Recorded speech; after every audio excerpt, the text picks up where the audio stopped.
Hello guys, welcome back to my YouTube channel. Daily vlog ದಿನ 22. ಬೆಳಗ್ಗೆ ಮೊಟ್ಟೆ ತಿನ್ಕೋ ಎದ್ಬಿಟ್ಟು ರೆಡಿಯಾಗಿ ಬಾಯ್ ಬಾಯ್ ಮಾಡಿ ಬಾಯ್ ಬಾಯ್ ಬಾಯ್ ಮಾಡಿ ನಾವು ಹೋಗೋಣ ನೋಡಿ ಬಾಯ್ ಅಂತೀರಿ.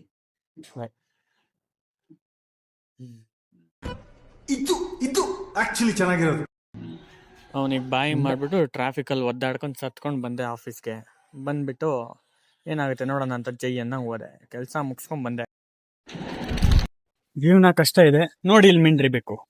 ಹೈ ನಮ್ಮ ಹೈ ಹೈ ಹೈ ಹೈ ಸುಮ್ಮನೆ ಹಿಂಗೆ ಆಡಿಸ್ತೀವಿ ಅಷ್ಟೇ. ಆಮೇಲೆ ಮುಗೀತು ಊಟ, ವಾಕ್ ಮಾಡಬೇಕು. ಕೆಲಸ ಕಷ್ಟ ರೀ, ಯಾವ ಡೈಲಿ ಅಷ್ಟು ಓಡಾಡ್ಕೊಂಡಿರ್ತಾನೆ.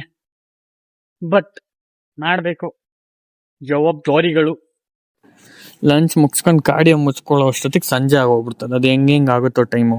ನೆಮ್ಮದಿಯಾಗಂತೂ ಹೋಗ್ಬಿಡಲ್ಲ, ಟ್ರಾಫಿಕಲ್ಲಿ ಸತ್ತೆ. ನಮ್ಮ ಪಯಣ ಜಿಮ್ಮಿನ ಕಡೆಗೆ. ಇಂದು ಜಿಮ್ಮಲ್ಲಿ ಏನ್ ಮಾಡ್ತೀನಿ, ಚೆಸ್ಟ್ ಟ್ರೈಸೆಪ್. ಜೈ. ನನಗಿನ್ನೂ ಗೊತ್ತಿಲ್ಲ ಈ ನ್ಯೂ ಇಯರ್ ನ್ಯೂ ಮಿ ಕ್ರೌಡ್ ಯಾವಾಗ ಕಡಿಮೆ ಆಗುತ್ತೆ. ಅಪ್ರಾಕ್ಸ್ ಒಂದು 3 ತಿಂಗಳು. ಇವತ್ತು ಪುಷ್ ಡೇ. ಚೆಸ್ಟಿಗೆ ಹೊಡೆದಿದ್ದೆ ಮಷಿನ್ ಪ್ರೆಸ್ಸು, ಇದು 3 ಸೆಟ್ಟು ಅಂದ್ಕೊಂಡ್ರ 4 ಸೆಟ್ಟು. ಆಮೇಲೆ ಮೆಷಿನ್ ಪೆಕ್ ಫ್ಲೈಸ್ 3 ಸೆಟ್ಟು. ನಿಧಾನಕ್ಕೆ ಇದರಲ್ಲೂ ವೆಯ್ಟ್ ಇನ್ಕ್ರೀಸ್ ಆಗ್ತಾ ಇದೆ. ಬರ್ತಾ ಬರ್ತಾ ಐಮ್ ಗೆಟಿಂಗ್ ಸ್ಟ್ರಾಂಗರ್ ಅಂತ ಅನಿಸ್ತಾ ಇದೆ. After that incline dumbbell press 20 kg ಡಂಬಲಲ್ಲಿ 4 sets. ಇದು ಅಷ್ಟೇ, ಹಂಗೆ ಫುಲ್ ಮೀಟರ್ ಆಫ್ ಆಗ್ಬಿಡ್ಬೇಕು ಎತ್ತೋ ಅಷ್ಟೊತ್ತಿಗೆ. ಎತ್ತು ಶಿಷ್ಯ ಅಂತ I also did this 4 sets.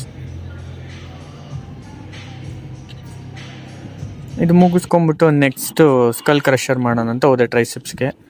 ಅದ್ರಲ್ಲಿ ಹೋಗ್ತೀನಿ. ಕಲ್ಟ್ ಎಷ್ಟು ಕ್ರೌಡ್ ಅಂದರೆ ಬ್ರೋ, ಕರೆಕ್ಟಾಗಿ ಒಂದು ಬಾರ್ ಸಿಗಲ್ಲ, ಈಸಿ ಬಾರ್ ಸಿಗಲ್ಲ, ಯಾವುದೂ ಸಿಗಲ್ಲ. ಹಂಗೋ ಹಿಂಗೋ ಬೇಜಾರು ಮಾಡಿಕೊಂಡು ಹೋದೆ ವಾಪಸ್. ಪುಷ್ ಡೇ ದಿನ ಪುಲ್ ಮಾಡಿದ್ದಾಯಿತು. ಆಮೇಲೆ ನಮ್ಮ ಗಾಡಿ ಎತ್ಕೊಂಡು ಹೊರಟೆ. ಮನೆಗೆ ಊಟ ತಿಂದು ಮಲ್ಕೊಬೇಕಿತ್ತು. ಎಷ್ಟು ಚಳಿ ಅಂತೀರಾ ನೈಟ್ ಹೊತ್ತು, ಸಾಮಿ. ಹೆಂಗೋ ದಿನ ಮುಗೀತು ಅಂತ ಖುಷಿ ಪಡ್ಕೊಂಡು ಇವತ್ತಿಗೆ ಅಷ್ಟೇ.